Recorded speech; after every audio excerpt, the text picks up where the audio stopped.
Indira park ధర్నా చౌక్ వద్ద BJP maha dharna చేపట్టింది. Assembly ఎన్నికలకు ముందు కామారెడ్డి బీసీ డిక్లరేషన్లో కాంగ్రెస్ పార్టీ ఇచ్చిన హామీలను అమలు చేయాలని డిమాండ్ చేస్తూ ధర్నాకు కూర్చున్నారు. మహాధర్నాలో బీజేపీ రాష్ట్ర అధ్యక్షుడు రామచంద్రరావు, కేంద్ర మంత్రులు కిషన్ రెడ్డి, బండి సంజయ్ కుమార్, ఎంపీలు, ఎమ్మెల్యేలు, ఎమ్మెల్సీలు, పలువురు నేతలు పాల్గొన్నారు.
ఇందిరా పార్క్ ధర్నా చౌక్ వద్ద బీజేపీ మహాధర్నా చేపట్టింది. అసెంబ్లీ ఎన్నికలకు ముందు కామారెడ్డి బీసీ డిక్లరేషన్లో కాంగ్రెస్ పార్టీ ఇచ్చిన హామీలు అమలు చేయాలని డిమాండ్ చేస్తూ ధర్నాకు కూర్చున్నారు.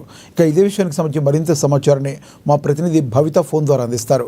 భవిత, చెప్పండి. ఒకవైపు అంతర్యుద్ధం నడుస్తుంది, బీజేపీలో ఆధిపత్య పోరు కనబడుతుంది. కాస్త రాజకీయ పార్టీలన్నిటికంటే కూడా బీజేపీ వెనకాడ వేసిన ఈ క్రమంలో ఏదో ఒక రకంగా మళ్ళీ సంస్థాగత ఎన్నికల్లో ప్రజల్లో ఉండాలని అనుకుంటున్నట్లుగా ఈ యొక్క డిక్లరేషన్ కాంగ్రెస్ పార్టీ ఇచ్చిన హామీని అమలు చేయాలని ఈ ధర్నాకు కూర్చున్నారు అనుకోవచ్చా?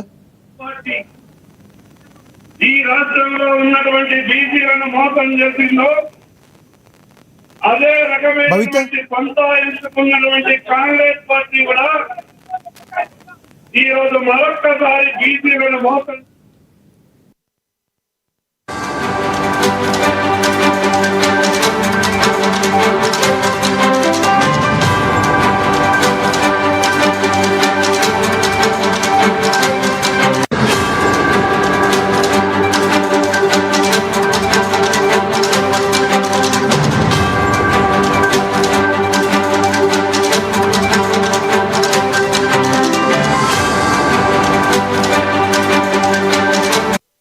పార్క్ ధర్నా చౌక్ వద్ద బీజేపీ మహాధర్నా చేపట్టింది. అసెంబ్లీ ఎన్నికలకు ముందు కామారెడ్డి బీసీ డిక్లరేషన్లో కాంగ్రెస్ పార్టీ ఇచ్చిన హామీలను అమలు చేయాలని డిమాండ్ చేస్తూ ధర్నా కూర్చున్నారు. ఇక ఇదే విషయానికి సంబంధించి మరింత సమాచారాన్ని మా ప్రతినిధి భవిత ఫోన్ ద్వారా అందిస్తారు. భవిత, చెప్పండి. ఏదైతే ఒక పక్క బీజేపీలో అంతర్యుద్ధం కొన్ని రోజులుగా మనం చూస్తున్నాం, ఒకరి మీద ఒకరికి ఆధిపత్య పోరు, సంస్థాగత ఎన్నికల ముందు వెనకడికి వెళ్ళిపోయిన బీజేపీ ఏదో ఒక రకంగా లైన్ లైట్లోకి రావాలని ఈ రకంగా ముందుకు వచ్చి ఈ రోజున కూర్చుంది అనుకోవచ్చా? లక్ష్మీనాథ్, ఏదైతే కాంగ్రెస్ పార్టీ అసెంబ్లీ ఎన్నికల్లో అధికారంలోకి BC declaration Kamareddy BC declaration Karnataka రామాయుధం ప్రకటించింది. ఈ బీసీ డిక్లరేషన్ సంబంధించి బీసీలకి 40% రిజర్వేషన్ ఇవ్వాల్సింది అని చెప్పేసి ఇందిరా పార్క్ వేదికగా మహాధర్నా నిర్వహించింది ఓబీసీ మోర్చా ఆధ్వర్యంలో బీజేపీ పార్టీ. ధర్నాకి ఇప్పటికే పూర్తి స్థాయిలో ఎమ్మెల్యే, ఎంపీలందరూ కూడా ఇప్పటికే హాజరైన ఖచ్చితంగా వచ్చేటువంటి ఎన్నికలకి 42% రిజర్వేషన్ బీసీలకు కల్పిస్తాము, లేదంటే ఖచ్చితంగా మేము బీసీలకు 40% ఇచ్చేంత వరకు కూడా మేము కోట్లాడుతామని చెప్పేసి కూడా బీజేపీ నేపథ్యం అయితే కనబడుతుంది. మొదటి నుంచి కాంగ్రెస్ పార్టీ బీసీలకు అన్యాయం చేస్తుంది, ప్రతిపక్షాలు తప్పుదో పట్టించే విధంగా మాట్లాడుతుంది. ఇక దాన్ని బీజేపీ పైన నెపం నెట్టేస్తుంది. ఇక్కడ కూడా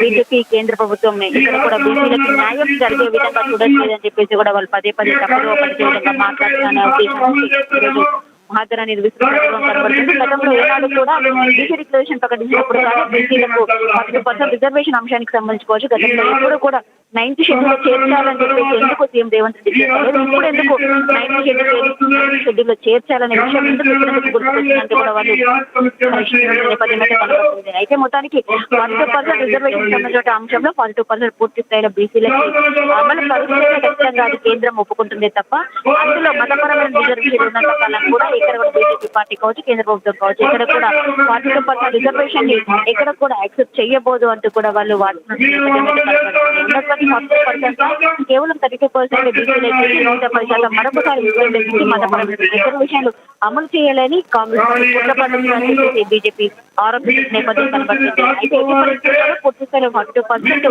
పూర్తి స్థాయిలో బీసీలకి వచ్చే విధంగా మేము కొట్లాడతాం. ఖచ్చితంగా కామారెడ్డి డిక్లరేషన్ ఏదైతే ఉంటుందో అది 40% బీసీలకు అమలయ్యే విధంగా కాంగ్రెస్ పార్టీ చూడాలని చెప్పేసి కూడా వాళ్ళు ఈ రోజు ధర్నాలో పాల్గొన్నారు. ఇప్పటికే ఉదయం ప్రజల్లో ప్రారంభమైనటువంటి ధర్నా ఈ ధర్నాలో ఇప్పటికే ఎమ్మెల్యేలు, ఎంపీలు, ఎమ్మెల్సీలు నేతలంతా కూడా ఈ ధర్నాలో పాల్గొన్నారు. మరి కాసేపట్లో ఈ ధర్నాకి మాజీ అధ్యక్షుడు కేంద్ర మంత్రి కిషన్ రెడ్డి కూడా మరి కాసేపట్లో రాబోతున్నారు. ఖచ్చితంగా బీసీలకు 40% రిజర్వేషన్ అమలయ్యే వరకు కూడా బీజేపీ పార్టీ పోరాడుతుంది కనబడుతుంది.